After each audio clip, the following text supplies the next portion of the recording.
Subscribe the channel and click the bell icon to get latest update. देखते हैं Assam reason. Assam reason में देखिए याद रखने वाली चीज़ें जो है वो मैं आपको बता दूंगा। बट देखिए ये वाला जो रीजन है वो आसाम रीजन में है, जिसमें नागालैंड, मेघालय एंड मिजोरम का कुछ पार्ट जो है इसमें काउंट होता है। ठीक है, तो यहाँ पर आसाम रीजन में नागालैंड, मेघालय एंड मिजोरम।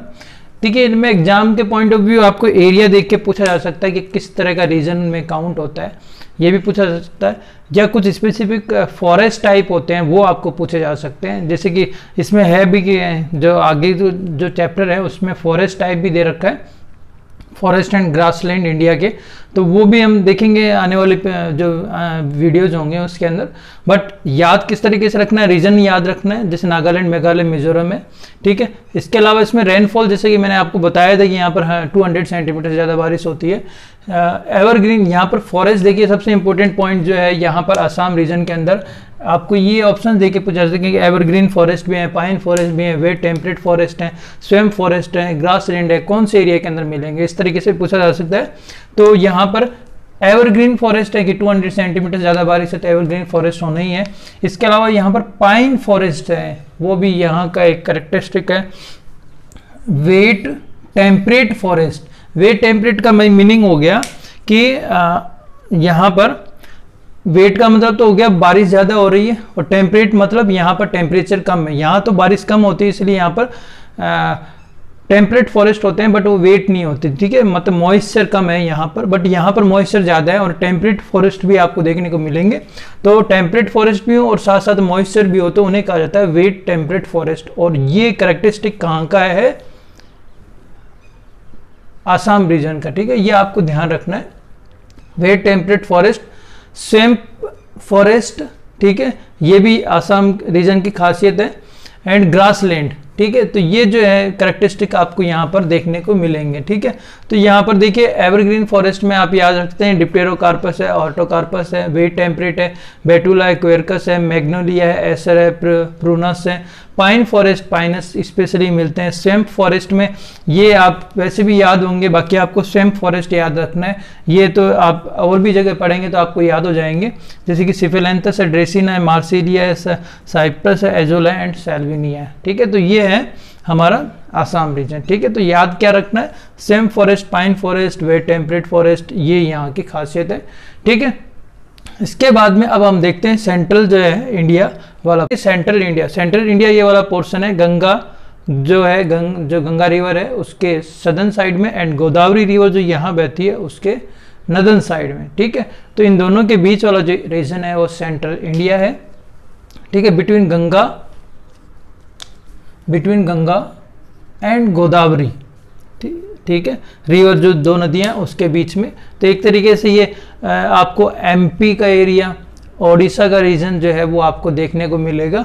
ठीक है, यहाँ पर ड्राई डेसिडियस फॉरेस्ट आपको देखने को मिलेंगे, और उसके कुछ एग्जांपल जैसे टेक्टोना है, बोहिनिया है, अकेसिया है, बॉसवेलिया एंड डेल्बर्जिया है, ये आप ध्यान रख सकते हैं। ठीक है, नेक्स्ट है मालाबार रीजन, ये वाला वेस्टर्न साइड वाला जो रीजन है वो है वेस्टर्न घाट। आपको पता होगी इस तरीके से वेस्टर्न घाट लोकेटेड है, जो कि गुजरात का एक रीजन जो जिसे हम बोलते हैं ताप्ती रिवर है उसके सदर्न साइड से ये स्टार्ट होता है, और नीलगिरी तक आपको वेस्टर्न घाट जो है वो देखने को मिलती है। तो वेस्टर्न घाट के वेस्टर्न साइड वाला जो रीजन है वो इसमें कंसिडर किया जाता है मालाबार रीजन में। आपको मैं बताना चाहूँगा कि जो केरला का जो कोस्ट है, केरला का जो तट है उसे मालाबार कहा जाता है, तो उसके नाम पर इसे मालाबार रीजन कहा गया है। ये वाला जो पूरा रीजन है उससे हम मालाबार रीजन के अंदर स्टडी करेंगे वेजिटेशन के अकॉर्डिंग। तो वेस्ट साइड ऑफ वेस्टर्न घाट, ठीक है, इसमें कौन कौन सा रीजन इंक्लूड हो गया, गुजरात, महाराष्ट्र, ठीक है, कर्नाटका एंड केरला, राइट। ठीक है, Gujarat, Maharashtra, Karnataka and Kerala. Heavy rainfall है, जैसे कि मैंने आपको बताया यहाँ पर साउथ वेस्ट मानसून होता है, तो उसकी वजह से हैवी रेनफॉल जो है वो आपको देखने को मिलेगा।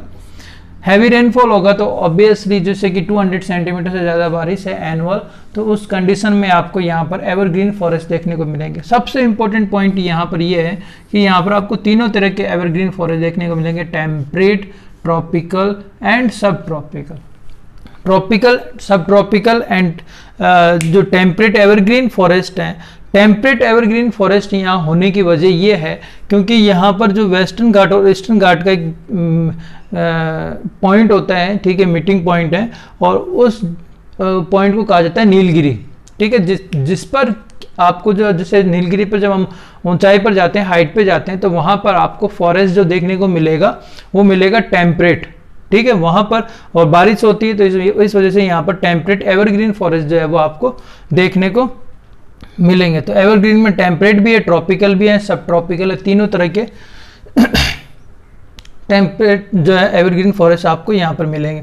साथ ही साथ यहाँ पर ट्रॉपिकल डेसिडियस फॉरेस्ट भी मिलेगा और साथ ही मैग्रोव वेजिटेशन, क्योंकि मैग्रोव का आपको पता होना चाहिए कि कोस्टल एरिया पे देखने को मिलती है, तो ये वाला कोस्टल एरिया भी मैग्रोव आपको मिल जाएगी और यहाँ भी आपको मैग्रोव वेजिटेशन जो है वो देखने को मिल जाएगी।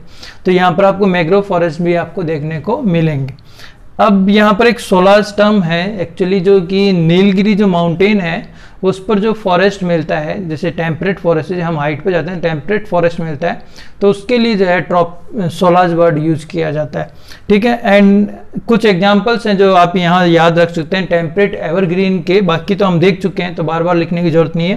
तो टेम्परेट एवरग्रीन फॉरेस्ट के अंदर आप क्लेमेटिस, इम्पेशियंस, एरिसेमा एंड मेलियोसोम, ये जो है आप याद रख सकते हैं। अब जो है हम जो है डेक्कन एंड जो आइलैंड वाला पार्ट अब देखते हैं। जो डेक्कन प्लेटू है उसके बारे में, एक्चुअली ये पठारी भाग है, प्लेटू इसीलिए कहा जाता है, ये पठारी है, ठीक है, इसका मतलब नाम है डेक्कन प्लेटू। और ये जो है आप देख रहे हैं जैसे कि आपको पूरा जो सदर्न पार्ट है, सदर्न पेनिनसुला है, पेनिनसुला का मीनिंग होता है कि जब लैंड पार्ट जो होता है तीन तरफ से वाटर से कवर होगा, जैसे किसी भी मतलब लैंड पार्ट जो होता है, जैसे कि ये लैंड पार्ट है और तीन तरफ से ये वाटर से कवर है, तो इसे पेनिनसुला कहा जाता है, ठीक है। तो यहाँ पर देखिए होल सदर्न पेनिनसुलर इंडिया, ठीक है, ये जो सदर्न पेनिनसुला है वो वाटर से कवर है और इसे हम जो है डेक्कन के अंदर काउंट करते हैं।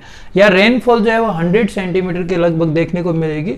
या अब आपको ड्राई डेसिडियस फॉरेस्ट देखने को मिलेंगे, जिसमें हमने एग्जाम्पल लिखे हैं। टीक डोमिनेंट है, सबसे इंपॉर्टेंट जो है टीक डोमिनेंट फॉरेस्ट होने की वजह से यहाँ पर टीक है, जैसे कि ये पाइनस के लिए हमने देखा था और ये टीक के लिए, तो कुछ एक पॉइंट ऐसे याद रखने। साथ ही साथ जैसे कि यहाँ पर कुछ प्लांट जैसे कि हार्डविका है, बॉस्वेलिया है, सिजियम है, एंगोइगिसियम है एंड सेंटेलस है, ठीक है। तो ये कुछ एग्जाम्पल आप याद रख सकते हैं। एंड लास्ट है, सबसे अपना जो लास्ट पॉइंट है वो है अंडमान एंड निकोबार आइलैंड। ये वाला जो एरिया है इसे अंडमान निकोबार आइलैंड बोलते हैं। ये एक्चुअली जो है लैंड पार्ट है, ठीक है, जो कि जिससे ये ईस्टर्न पार्ट बना है उसी से ही एक्सटेंशन है, जैसे अराकन योमा बोला जाता है, तो उसी से ये बना है। तो ये माउंटेन पार्ट ये और इसी का पार्ट होता है, जैसे कि नदर्न ये नॉर्थ ईस्टर्न वाला जो माउंटेन रेंज है इसी का ये पार्ट है, ठीक है। वहीं जो लक्षद्वीप है वो आपको पता होना चाहिए कोरल से मिलकर बना है, ठीक है, और ये जो है वो लैंड पार्ट है, ठीक है। तो इन दोनों में डिफरेंस है, सॉइल के हिसाब से भी लैंड पार्ट के भी हिसाब से। यहाँ पर वेजिटेशन आपको, जैसे कि यहाँ तो नारियल वेजिटेशन जो कोकोनट प्लांट है वो आपको देखने को मिलते हैं। यहाँ पर आपको जो है वेजिटेशन जो देखने को मिलेगी उस पर इसकी वजह है कि यहाँ पर जो रेन बहुत ज़्यादा है, ठीक है, और दूसरा ये लैंड पार्ट है तो यहाँ पर वेजिटेशन इजीली हो सकती है, बट यहाँ तो कोरल है तो यहाँ हर कोई से प्लांट हो नहीं सकते।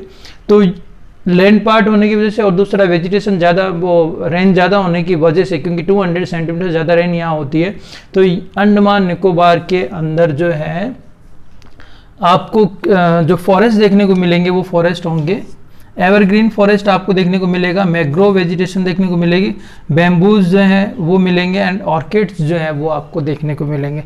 तो बैम्बूज के लिए आप जो है मेनली अंडमान निकोबार एंड ये वाला जो एरिया था अपना आसाम रीजन वाला, इसको आप ध्यान रख सकते हैं।